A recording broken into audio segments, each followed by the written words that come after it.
Welcome to Legendary Motivation Channel. Join us as we listen to some of Neville Goddard's greatest lectures, books, and radio talks, which might never been recorded or released on the internet before until now. Today, we present his remarkable book, Thinking Fourth Dimensionally.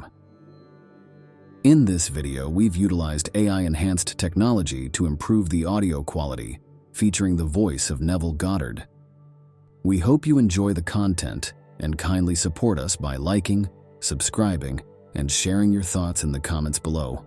Sit back and enjoy the masterpiece work of one of America's greatest mystics, Neville Goddard. There are two actual outlooks on the world possessed by every man, and the ancient storytellers were fully conscious of these two outlooks.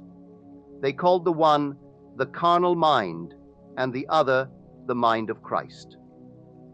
We recognize these two centers of thought in the statement, "The natural man receiveth not the things of the Spirit of God, for they are foolishness unto him, neither can he know them, because they are spiritually discerned." I Cor 2:14. To the natural mind, reality is confined to the instant called now.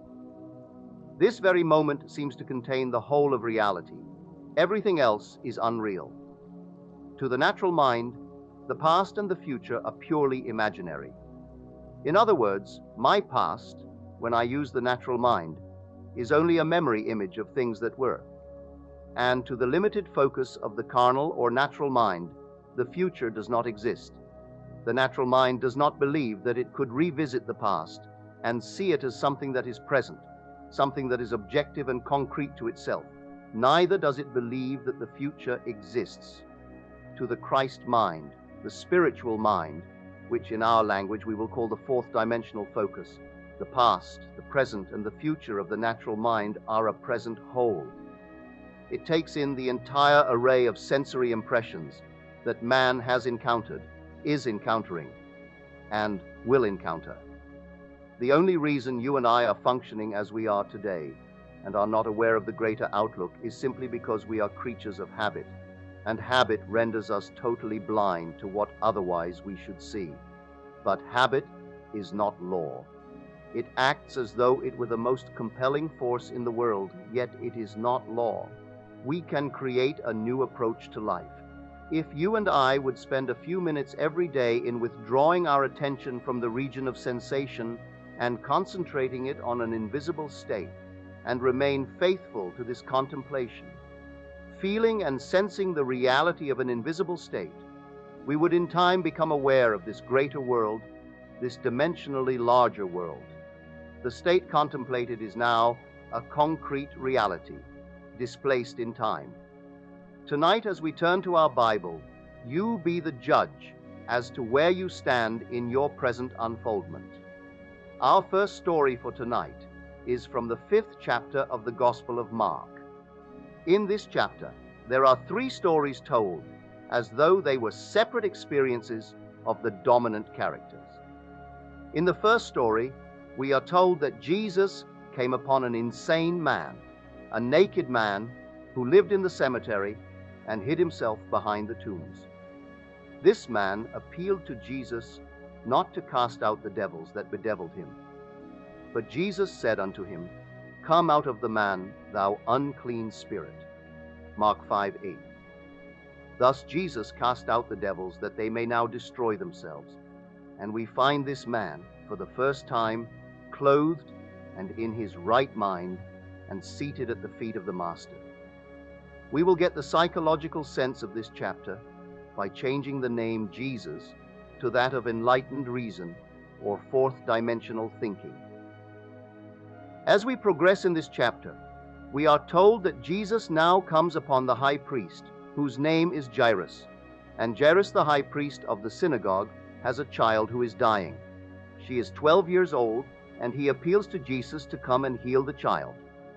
Jesus consents, and as he starts toward the home of the high priest, a woman in the marketplace touched his garment. And Jesus, immediately knowing in himself that virtue had gone out of him, turned him about in the press, and said, "Who touched my clothes?" Mark 5:30. The woman who was healed of an issue of blood that she had had for 12 years confessed that she had touched him. And he said unto her, Daughter, thy faith hath made thee whole. Go in peace. Mark 5:34. As he continues toward the home, the high priest, he is told that the child is dead, and there is no need to go to resurrect her. She is no longer asleep, but is now dead. As soon as Jesus heard the word that was spoken, he saith unto the ruler of the synagogue, Be not afraid, only believe. Mark 5:36. And when he was come in, he saith unto them, Why make ye this ado, and weep? The damsel is not dead, but sleepeth. Mark 5:39. With this, the entire crowd mocked and laughed. But Jesus, closing the doors against the mocking crowd, took with him into the household of Jairus, his disciples, and the father and mother of the dead child. They entered into the room where the damsel was lying. And he took the damsel by the hand, and said unto her, Damsel, I say unto thee, arise. Mark 5:41. From this deep sleep she awoke and arose and walked. And the high priest and all the others were astonished. And he changed them straitly, that no man should know it. And he commanded that something should be given her to eat. Mark 5:43. You are this very night, as you are seated here, pictured in this 5th chapter of Mark. A cemetery is for one purpose. It is simply a record of the dead. Are you living in the dead past? If you are living among the dead, your prejudices, your superstitions, and your false beliefs that you keep alive are the tombstones behind which you hide. If you refuse to let them go, you are just as mad as the madman of the Bible, who pleaded with enlightened reason not to cast them out. There is no difference. But enlightened reason is incapable of protecting prejudice and superstition against the inroads of reason. There is not a man in this world who has a prejudice, regardless of the nature of the prejudice, who can hold it up to the light of reason. Tell me you are against a certain nation, a certain race, a certain ism, a certain anything. I do not care what it is. You cannot expose that belief of yours to the light of reason and have it live. In order that it may be kept alive in your world, you must hide it from reason. You cannot analyze it in the light of reason and have it live.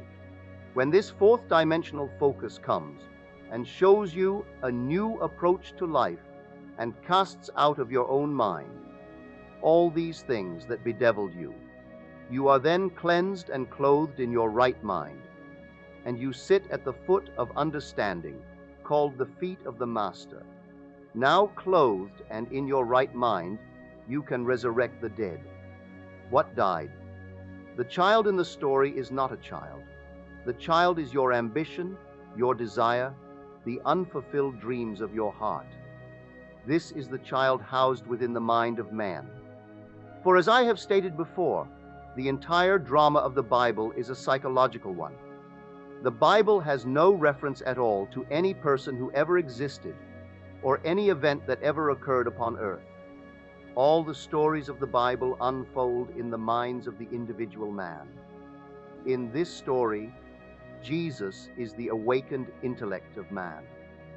When your mind functions outside of the range of your present senses, when your mind is healed of all the former limitations, then you are no longer the insane man, but you are this presence personified as Jesus, the power that can resurrect the longings of the heart of man.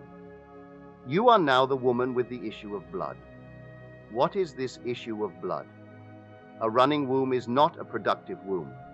She held it for 12 years. She was incapable of conceiving. She could not give form to her longing because of the running of the issue of blood. You are told her faith closed it.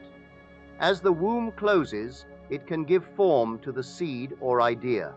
As your mind is cleansed of your former concept of self, you assume you are what you want to be, and remaining faithful to this assumption, you give form to your assumption or resurrect your child. You are the woman cleansed of the issue of blood, and you move towards the house of the dead child. The child or state you desired is now your fixed concept of yourself. But now, having assumed that I am what formerly I desired to be, I cannot continue desiring what I am conscious of being. So I do not discuss it. I talk to no one concerning what I am.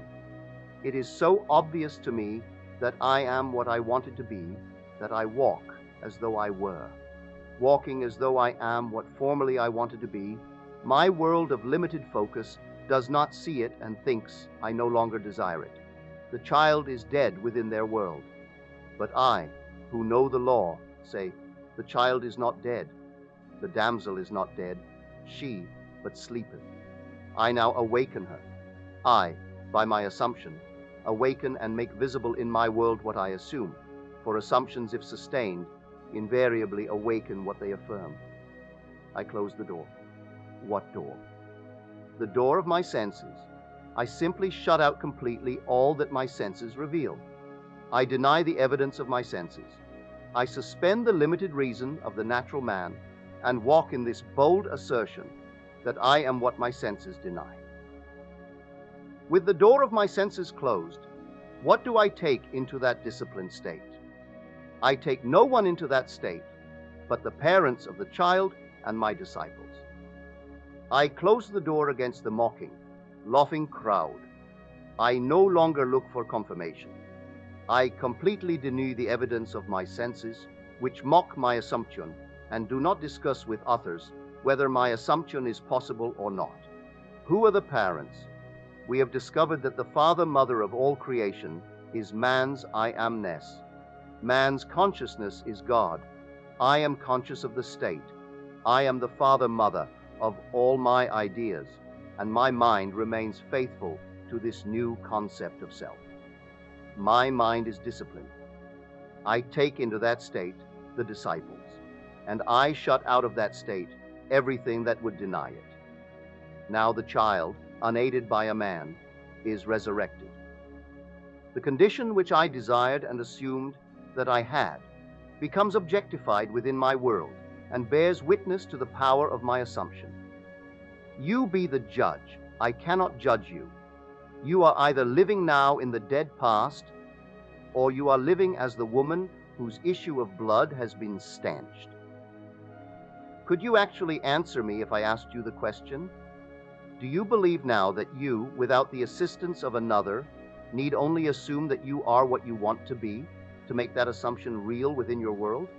Or do you believe that you must first fulfill a certain condition imposed upon you by the past, that you must be of a certain order or a certain something? I am not being critical of certain churches or groups, but there are those who believe that anyone outside of their church or group is not yet saved. I was born a Protestant. You talk to a Protestant, there is only one Christian, a Protestant. You talk to a Catholic, why, there is nothing in the world that is a Christian but a Catholic. You talk to a Jew, and the Christians are heathens, and the Jews are the chosen. You talk to a Mohammedan, Jews and Christians are the infidels. You talk to someone else, and all these are the untouchables. It does not matter to whom you talk. They are always the chosen ones. If you believe that you must be one of these in order to be saved, you are still an insane man, hiding behind these superstitions and these prejudices of the past, and you are begging not to be cleansed.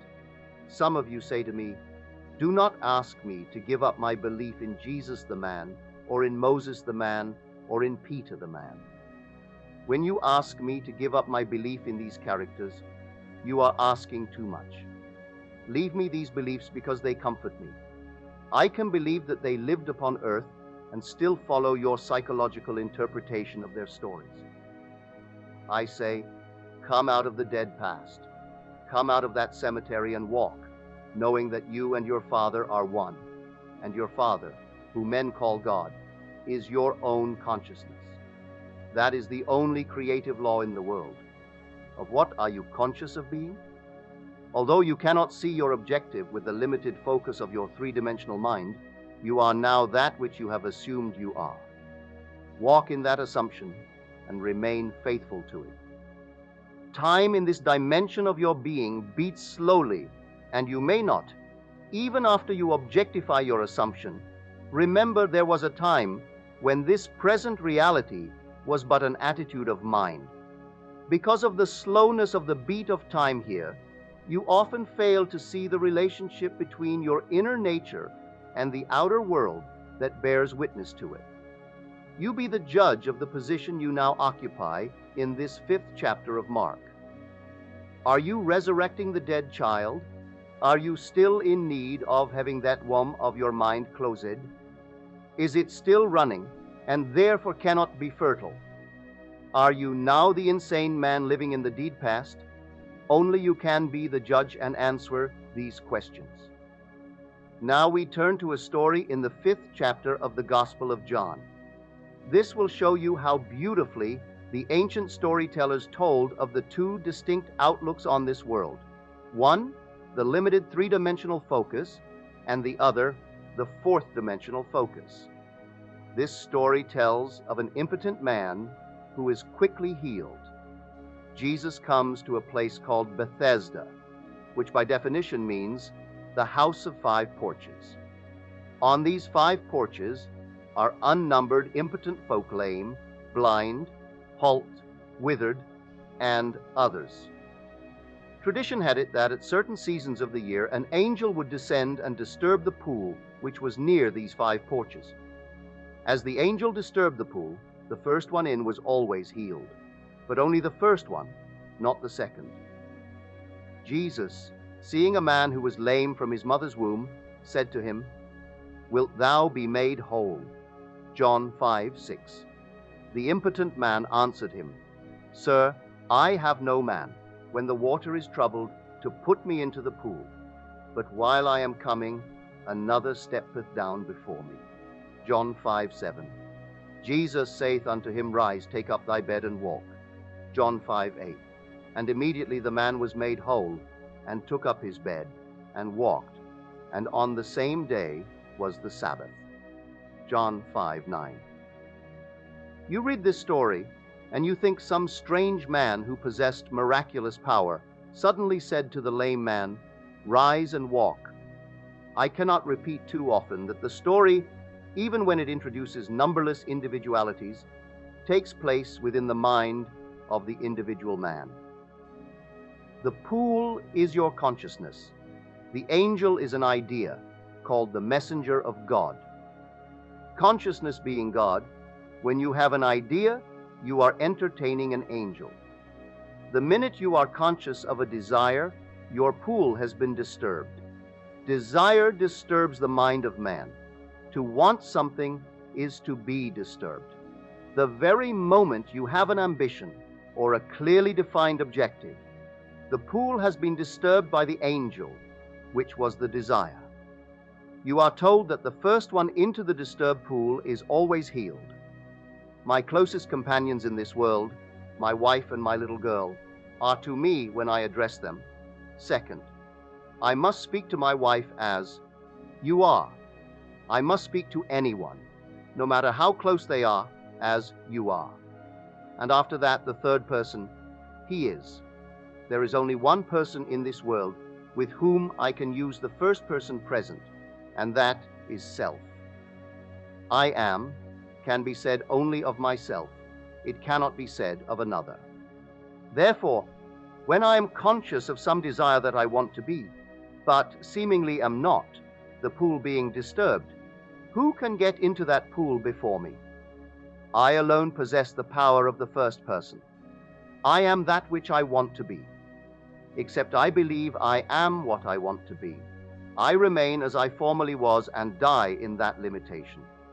In this story, you need no man to put you into the pool as your consciousness is disturbed by desire.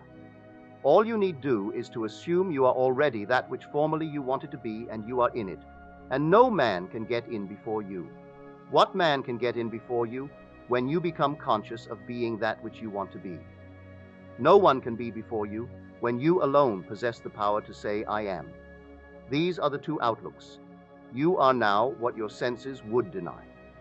Are you bold enough to assume that you are already that which you want to be? If you dare assume you are already that which your reason and your senses now deny, Then you are in the pool, and, unaided by a man, you too will rise and take your couch and walk. You are told it happened on the Sabbath.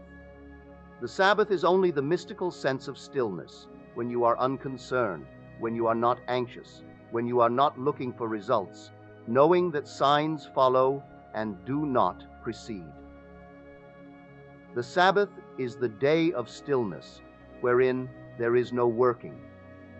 When you are not working to make it so, you are in the Sabbath. When you are not at all concerned about the opinion of others, when you walk as though you were, you cannot raise one finger to make it so, you are in the Sabbath. I cannot be concerned as to how it will be, and still say I am conscious of being it. If I am conscious of being free, secure, healthy, and happy, I sustain these states of consciousness without effort or labor on my part. Therefore, I am in the Sabbath. And because it was the Sabbath, he rose and walked. Our next story is from the 4th chapter of the Gospel of John, and it is one you have heard time and time again. Jesus comes to the well, and there is a woman called the woman of Samaria, and he said to her, "Give me to drink." John 4:7. Then saith the woman of Samaria unto him, How is it that thou, being a Jew, asketh drink of me, which am a woman of Samaria? For the Jews have no dealings with the Samaritans. John 4:9. Jesus answered and said unto her, If thou knewest the gift of God, and who it is that saith to thee, Give me to drink, thou wouldest have asked of him, and he would have given thee living water. John 4:10. The woman, seeing that he has nothing with which to draw the water, and knowing the well is deep, says, Art thou greater than our father Jacob, which gave us the well, and drank thereof himself, and his children, and his cattle? John 4:12. Jesus answered and said unto her, Whosoever drinketh of this water shall thirst again, but whosoever drinketh of the water that I shall give him shall never thirst. But the water that I shall give him shall be in him a well of water springing up into everlasting life. John 4:13, 14. Then he tells her all concerning herself, and asks her to go and call her husband. She answered and said, I have no husband. John 4:17. Jesus said unto her, Thou hast well said, I have no husband. For thou hast had 5 husbands, and he whom thou now hast is not thy husband. John 4:17, 18. The woman, knowing this to be true, goes into the marketplace and tells the other, I have met the Messiah. They ask her, How do you know you have met the Messiah? Because he told me all things that I have ever done, she replies. Here is a focus that takes in the entire past at least, and tells her now concerning the future. Continuing with the story, the disciples come to Jesus and say, Master, eat. John 4:31. But he said unto them, I have meat to eat that ye know not of. John 4:32. When they speak of a harvest in 4 months, Jesus replies, Say not ye, There are yet 4 months, and then cometh harvest? Behold, I say unto you, Lift up your eyes, and look on the fields, for they are white already to harvest. John 4:35. He sees things that people wait 4 months for, or wait 4 years for. He sees them as now in a dimensionally larger world, existing now, taking place now. Let us go back to the first part of the story. The woman of Samaria is the 3-dimensional you, and Jesus at the well is the 4th-dimensional you. The argument starts between what you want to be and what reason tells you that you are. The greater you tells you that if you would dare assume you are already what you want to be, you would become it. The lesser you, with its limited focus, tells you, why, you haven't a bucket, you haven't a rope, and the well is deep. How could you ever reach the depth of this state without the means to that end? You answer and say, if you only knew who asks of you to drink, you would ask of him. If you only knew what in yourself is urging upon you the embodiment of the state you now seek, You would suspend your little sight and let him do it for you. Then he tells you that you have 5 husbands and you deny it. But he knows far better than you that your 5 senses impregnate you morning, noon, and night with their limitations. They tell you what children you will bear tonight, tomorrow, and the days to come. For your 5 senses act like 5 husbands who constantly impregnate your consciousness, which is the great womb of God. And morning, noon, and night, they suggest to you and dictate to you that which you must accept as true. He tells you the one you would like to have for your husband is not your husband. In other words, the 6th has not yet impregnated you. What you would like to be is denied by these 5, and they hold the power. They dictate what you will accept as true. What you would like to accept has not yet penetrated your mind and impregnated your mind with its reality. He whom you call husband is really not your husband. You are not bearing his likeness. To bear his likeness is proof that you are his wife. At least you have known him intimately. You are not bearing the likeness of the 6th. You are only bearing the likeness of the 5. Then one turns to me and tells me all that I have ever known. I go back in my mind's eye, and reason tells me that all through my life, I have always accepted the limitations of my senses. I have always looked upon them as fact. And morning, noon, and night, I have borne witness to this acceptance. Reason tells me I have only known these 5 from the time I was born. Now I would like to step outside the limitation of my senses, but I have not yet found within myself the courage to assume I am what these 5 would deny that I am. So here I remain, conscious of my task, but without the courage to step beyond the limitations of my senses and that which my reason denies. He tells these, I have meat ye know not of. I am the bread that droppeth down from heaven. I am the wine. I know what I want to be, and because I am that bread, I feast upon it. I assume that I am, and instead of feasting upon the fact that I am in this room talking to you, and you are listening to me, and that I am in Los Angeles, I feast upon the fact that I am elsewhere, and I walk here as though I were elsewhere, and gradually I become what I feast upon. Let me give you 2 personal stories. When I was a boy, I lived in a very limited environment in a little island called Barbados. Feed for animals was very, very scarce and very expensive because we had to import it. I am one of a family of 10 children, and my grandmother lived with us, making 13 at the table. Time and again, I can remember my mother saying to the cook in the early part of the week, I want you to put away 3 ducks for Sunday's dinner. This meant that she would take from the flock in the yard 3 ducks and coop them up in a very small cage and feed them, stuff them morning, noon, and night with corn and all the things she wanted the ducks to feast upon. This was an entirely different diet from what we regularly fed the ducks, because we kept those birds alive by feeding them fish. We kept them alive and fat on fish, because fish were very cheap and plentiful. But you could not eat a bird that fed upon fish, not as you and I like a bird. The cook would take 3 ducks, put them in a cage, and for 7 days stuff them with corn, sour milk, and all the things we wanted to taste in the birds. Then when they were killed and served for dinner, 7 days later, they were luscious, milk-fed, corn-fed birds.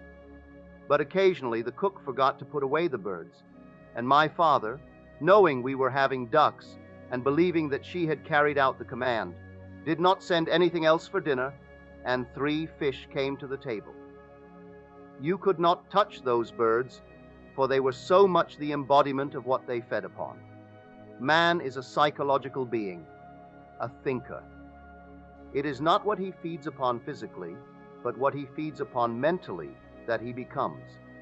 We become the embodiment of that which we mentally feed upon.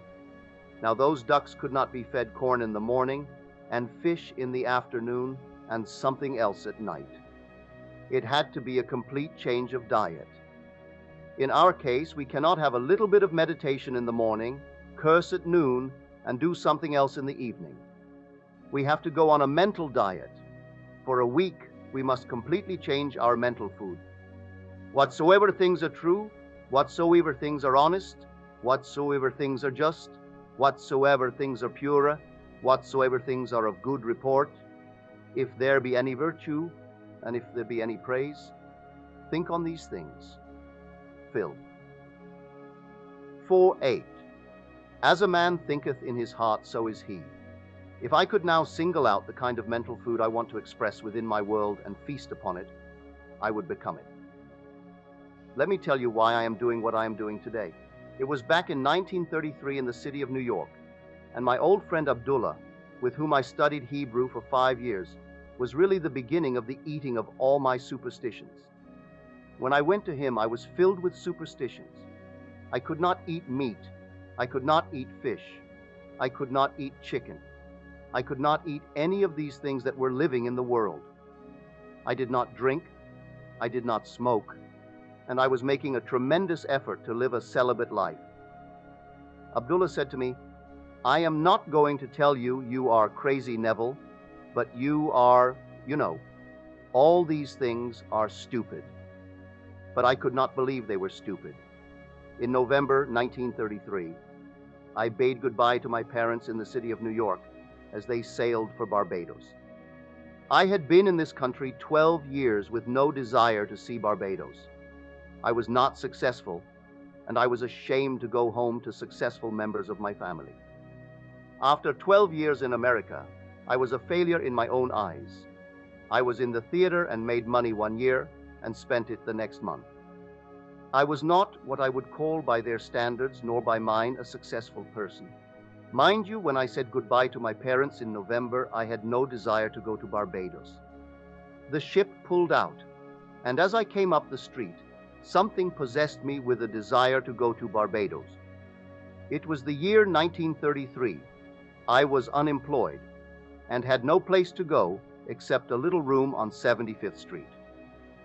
I went straight to my old friend Abdullah and said to him, Ab, the strangest feeling is possessing me. For the first time in 12 years, I want to go to Barbados. If you want to go, Neville, you have gone, he replied. That was very strange language to me. I am in New York City on 72nd Street, and he tells me I have gone to Barbados. I said to him, What do you mean I have gone, Abdullah? He said, Do you really want to go? I answered, Yes. He then said to me, As you walk through this door now, you are not walking on 72nd Street. You are walking on palm-lined streets, coconut-lined streets. This is Barbados. Do not ask me how you are going to go. You are in Barbados. You do not say how when you are there. You are there. Now you walk as though you were there. I went out of his place in a daze. I am in Barbados. I have no money. I have no job. I am not even well clothed, and yet I am in Barbados. He was not the kind of a person with whom you would argue, not Abdullah. 2 weeks later, I was no nearer my goal than on the day I first told him I wanted to go to Barbados. I said to him, Ab, I trust you implicitly, but here is one time I cannot see how it is going to work. I have not 1 penny towards my journey, I began to explain. You know what he did? He was as black as the ace of spades, my old friend Abdullah, with his turbaned head. As I sat in his living room, he rose from his chair and went towards his study and slammed the door, which was not an invitation to follow him. As he went through the door, he said to me, I have said all that I have to say. On the 3rd of December, I stood before Abdullah and told him again I was no nearer my trip. He repeated his statement, You are in Barbados. The very last ship sailing for Barbados that would take me there for the reason I wanted to go, which was to be there for Christmas, sailed at noon on December 6th, the old Narissa. On the morning of December 4th, having no job, having no place to go, I slept late. When I got up, there was an airmail letter from Barbados under my door. As I opened the letter, a little piece of paper flickered to the floor. I picked it up, and it was a draft for $50,000. The letter was from my brother Victor, and it read, "I am not asking you to come, Neville. This is a command. We have never had a Christmas when all the members of our family were present at the same time. This Christmas, it could be done if you would come." My oldest brother, Cecil, left home before the youngest was born, and then we started to move away from home at different times. So never in the history of our family were we ever all together at the same time. The letter continued, "You are not working. I know there is no reason why you cannot come, so you must be here before Christmas. The enclosed $50 is to buy a few shirts or a pair of shoes you may need for the trip. You will not need tips. Use the bar if you are drinking. I will meet the ship and pay all your tips and your incurred expenses. I have cabled Furness, Withy & Co. in New York City and told them to issue you a ticket when you appear at their office. The $50 is simply to buy some little essentials. You may sign as you want aboard the ship. I will meet it and take care of all obligations." I went down to Furness, Witty & Co. with my letter and let them read it. They said, "We received the cable, Mr. Goddard, but unfortunately, we have not any space left on the December 6th sailing. The only thing available is third class between New York and St. Thomas. When we get to St. Thomas, we have a few passengers who are getting off. You may then ride LS class from St. Thomas to Barbados. But between New York and St. Thomas, you must go third class, although you may have the privileges of the LST class dining room and walk the decks of the first class." I said, "I will take it." I went back to my friend Abdullah on the afternoon of December 4th and said, "It worked like a dream." I told him what I had done, thinking he would be happy. Do you know what he said to me? He said, "Who told you that you are going third class? Did I see you in Barbados, the man you are, going third class? You are in Barbados, and you went there first class." I did not have one moment to see him again before I sailed on the noon of December 6th. When I reached the dock with my passport and my papers to get aboard that ship, the agent said to me, "We have good news for you, Mr. Goddard. There has been a cancellation, and you are going first class." Abdullah taught me the importance of remaining faithful to an idea and not compromising. I wavered, but he remained faithful to the assumption that I was in Barbados and had traveled first class. Now back to the significance of our two Bible stories. The well is deep, and you have no bucket, you have no rope. It is 4 months to the harvest, and Jesus says, "I have meat to eat ye know not of. I am the bread of heaven." Feast on the idea. Become identified with the idea as though you were already that embodied state. Walk in the assumption that you are what you want to be. If you feast on that and remain faithful to that mental diet, you will crystallize it. You will become it in this world. When I came back to New York in 1934, after 3 heavenly months in Barbados, I drank, I smoked, and did everything I had not done in years. I remembered what Abdullah had said to me. After you have proven this law, you will become normal, Neville. You will come out of that graveyard. You will come out of that dead past where you think you are being holy. For all you are really doing, you know. You are being so good, Neville. You are good for nothing. I came back, walking this earth a completely transformed person. From that day, which was in February 1934, I began to live more and more. I cannot honestly tell you I have always succeeded. My many mistakes in this world, my many failures would convict me if I told you that I have so completely mastered the movements of my attention that I can at all times remain faithful to the idea I want to embody. But I can say with the ancient teacher, although I seem to have failed in the past, I move on and strive day after day to become that which I want to embody in this world. Suspend judgment, Refuse to accept what reason and the senses now dictate. And if you remain faithful to the new diet, you will become the embodiment of the ideal to which you remain faithful. If there is one place in the world that is unlike my little island of Barbados, it is New York City. In Barbados, the tallest building is 3 stories, and the streets are lined with palm trees and coconut trees and all sorts of tropical things. In New York City, you must go to a park to find a tree. Yet I had to walk the streets of New York as though I walked the streets of Barbados. To one's imagination, all things are possible. I walked, feeling that I was actually walking the streets of Barbados, and in that assumption, I could almost smell the odor of the coconut-lined lanes. I began to create within my mind's eye the atmosphere I would physically encounter were I in Barbados. As I remained faithful to this assumption, somebody canceled passage, and I received it. My brother in Barbados, who never thought of my coming home, has the commanding urge to write me a strange letter. He had never dictated to me, but this time he dictated and thought that he originated the idea of my visit. I went home and had 3 heavenly months, returnless class, and brought back quite a sum of cash in my pocket. A gift. My trip, had I paid for it, would have been $3,000, yet I did it without a nickel in my pocket. I have ways ye know not of. My ways are past finding out. The dimensionally greater self took my assumption as the command and influenced the behavior of my brother to write that letter, influenced the behavior of someone to cancel that first-class passage, and did all the things necessary that would tend toward the production of the idea with which I was identified. I was identified with the feeling of being there. I slept as though I were there, and the entire behavior of man was molded in harmony with my assumption. I did not need to go down to Furness, Withy & Co.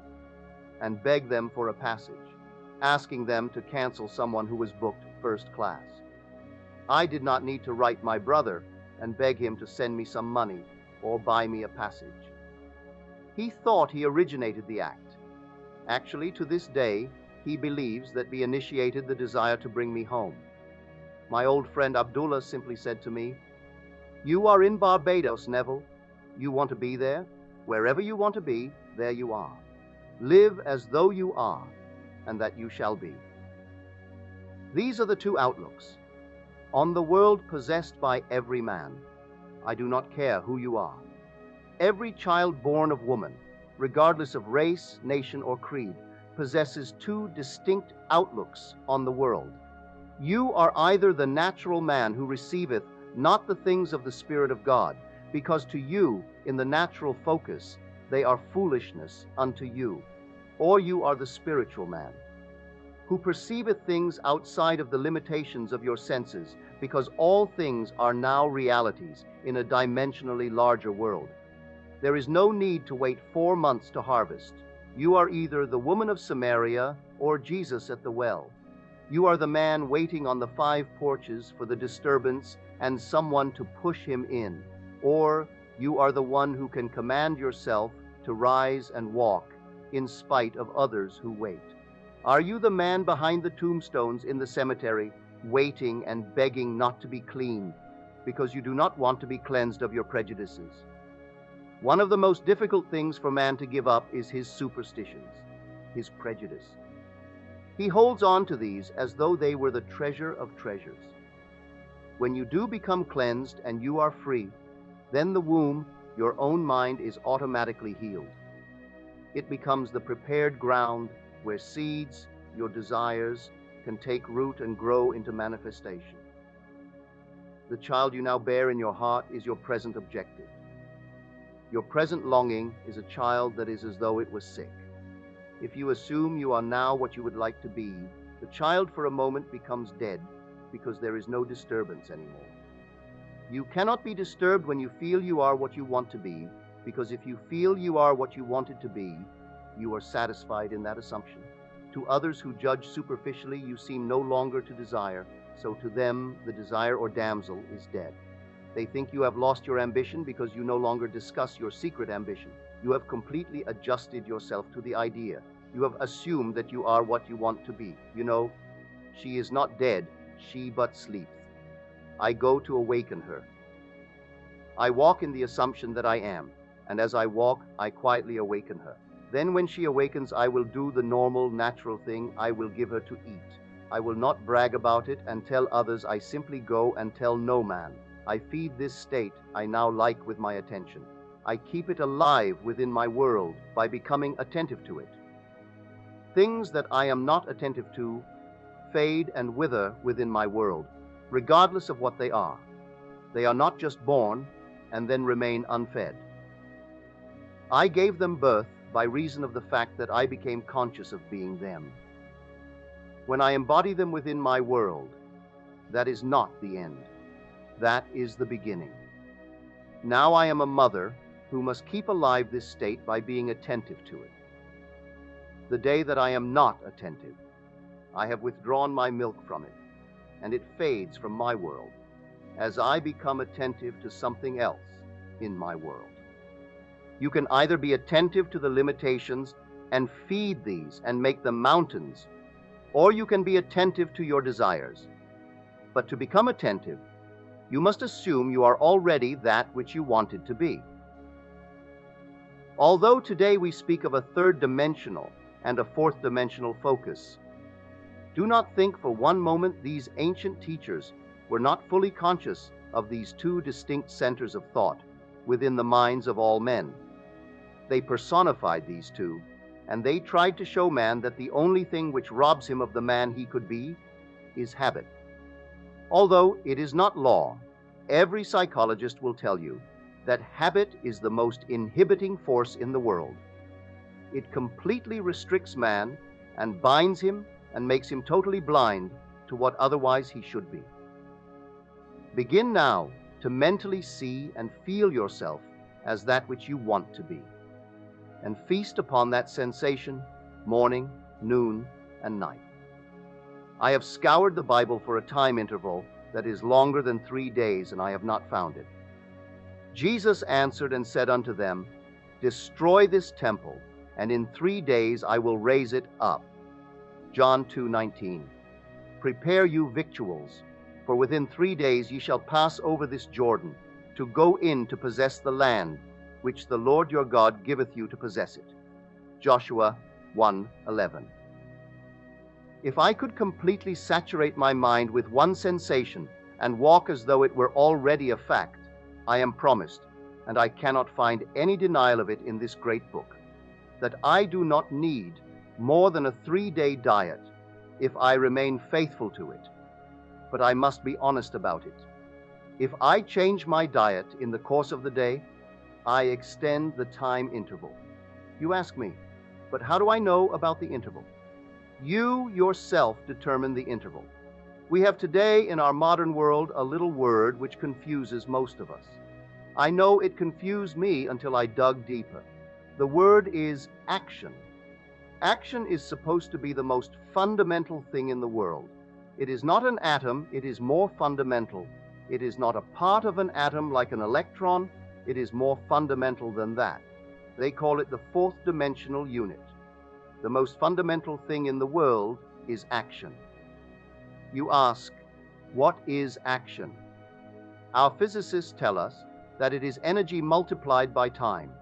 We become more confused and say, energy multiplied by time, what does that mean? They answer, there is no response to a stimulus, no matter how intense the stimulus, unless it endures for a certain length of time. There must be a minimum endurance to the stimulus, or there is no response. On the other hand, there is no response to time unless there is a minimum degree of intensity. Today, the most fundamental thing in the world is called action, or simply energy multiplied by time. The Bible gives it as 3 days. The duration is 3 days for response in this world. If I would now assume I am what I want to be, and if I am faithful to it and walk as though I were, the very longest stretch given for its realization is 3 days.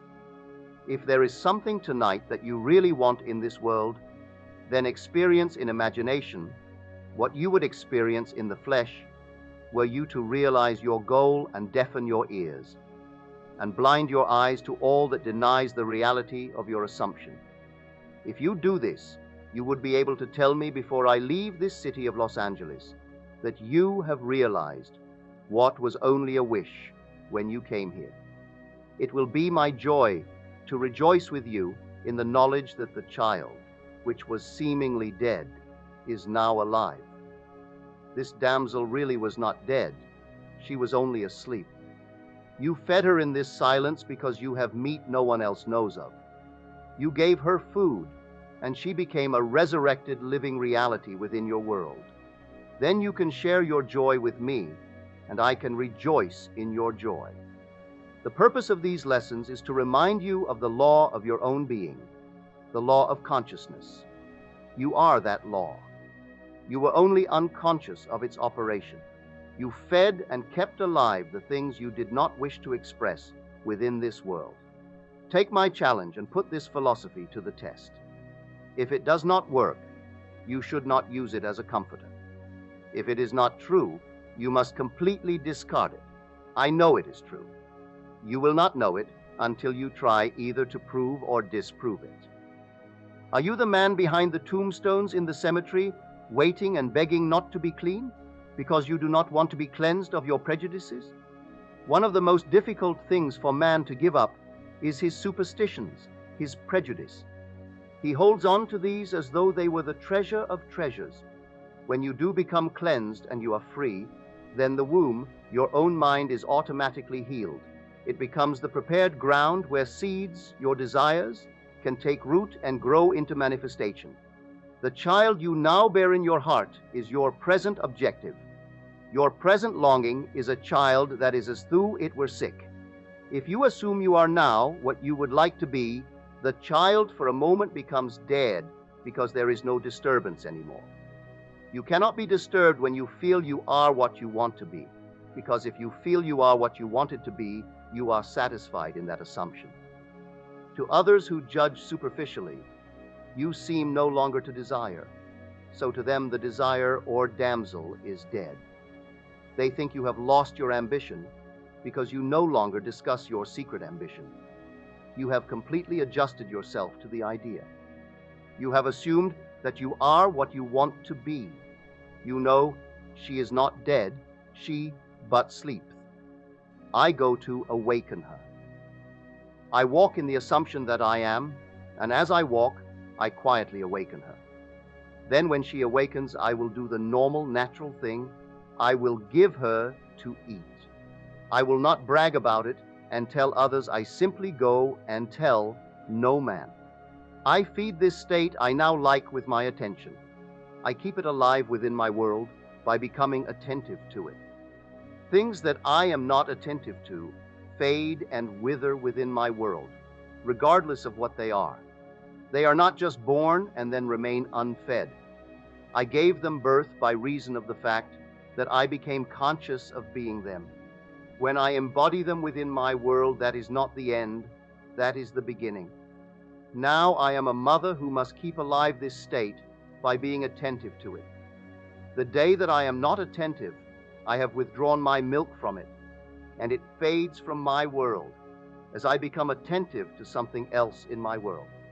You can either be attentive to the limitations and feed these and make them mountains, or you can be attentive to your desires. But to become attentive, you must assume you are already that which you wanted to be. Although today we speak of a third-dimensional and a fourth-dimensional focus, do not think for one moment these ancient teachers were not fully conscious of these two distinct centers of thought within the minds of all men. They personified these two, and they tried to show men that the only thing which robs him of the man he could be is habit. Although it is not law, every psychologist will tell you that habit is the most inhibiting force in the world. It completely restricts man and binds him and makes him totally blind to what otherwise he should be. Begin now to mentally see and feel yourself as that which you want to be, and feast upon that sensation morning, noon, and night. I have scoured the Bible for a time interval that is longer than 3 days, and I have not found it. Jesus answered and said unto them, Destroy this temple, and in 3 days I will raise it up. John 2:19. Prepare you victuals, for within 3 days ye shall pass over this Jordan to go in to possess the land, which the Lord your God giveth you to possess it. Joshua 1:11.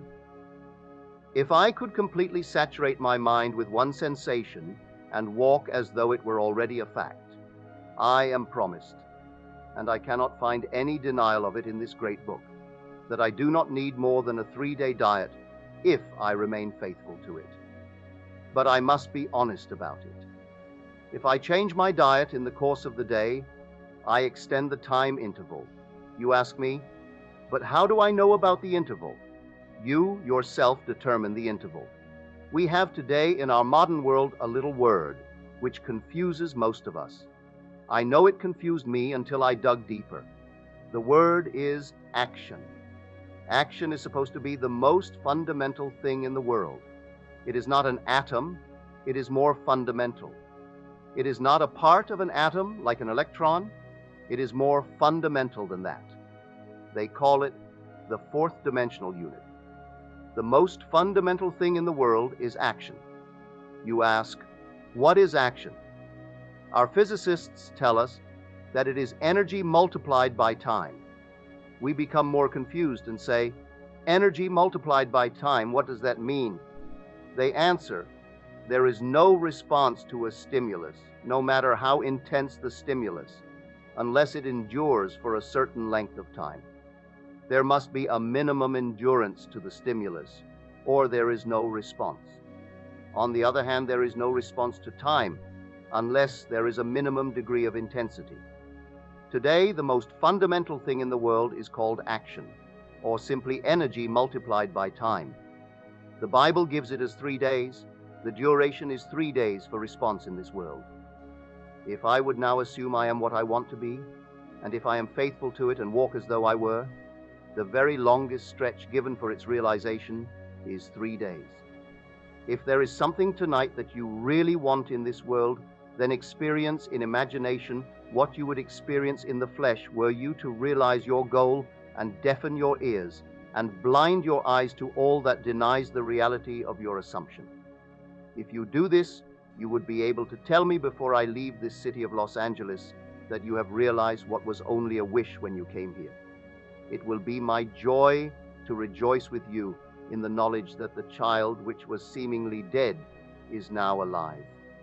This damsel really was not dead, she was only asleep. You fed her in this silence because you have meat no one else knows of.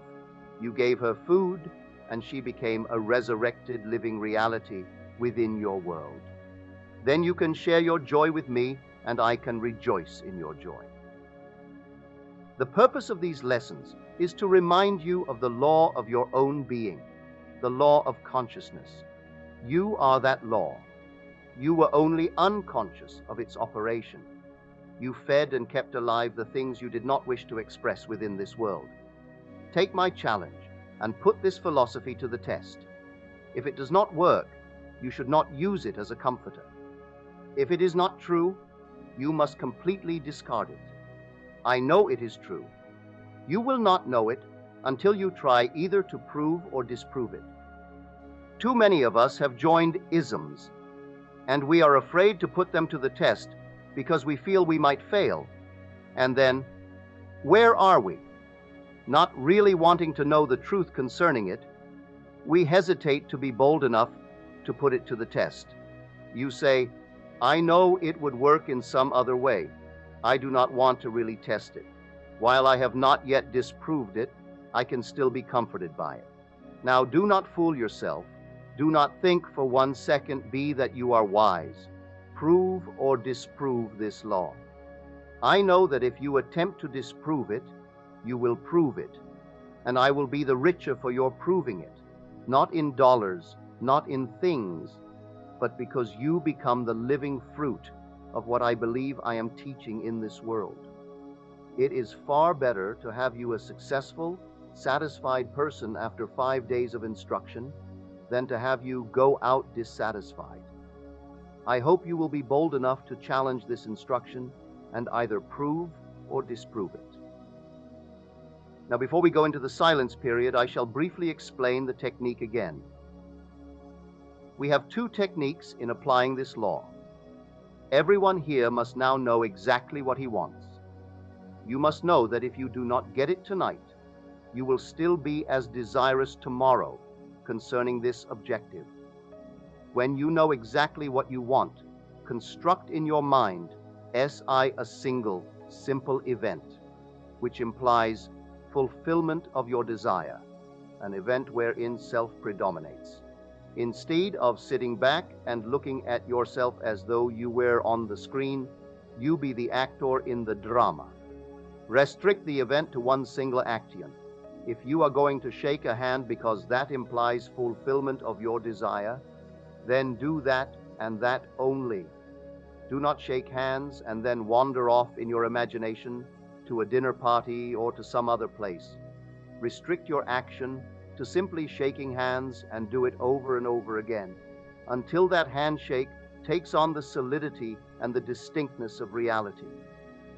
If you feel you cannot remain faithful to an action, I want you now to define your objective and then condense the idea, which is your desire, into a single phrase, a phrase which implies fulfillment of your desire.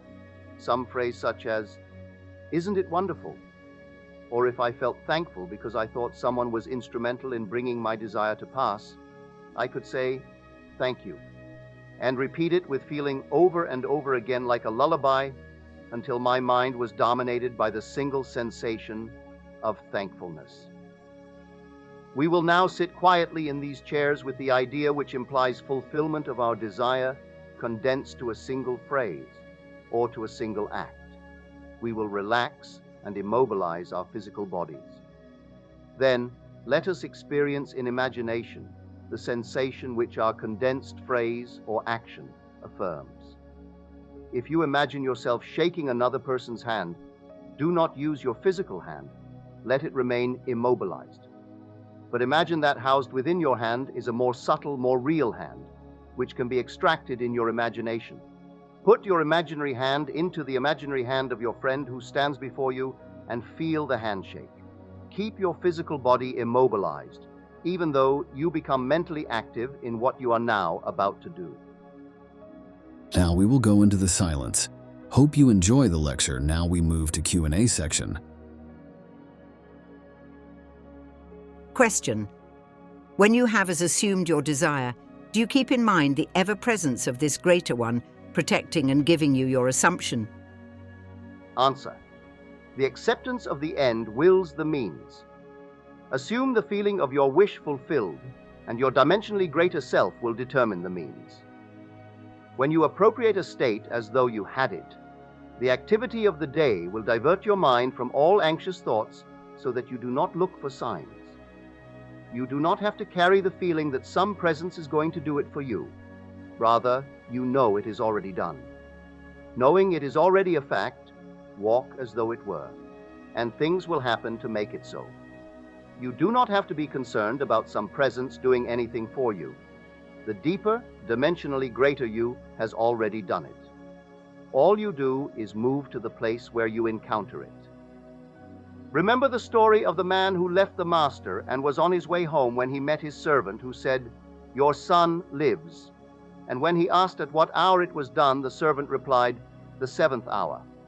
The self-same hour that he assumed his desire, it was done for him, for it was at the 7th hour that the master said, "Your son lives."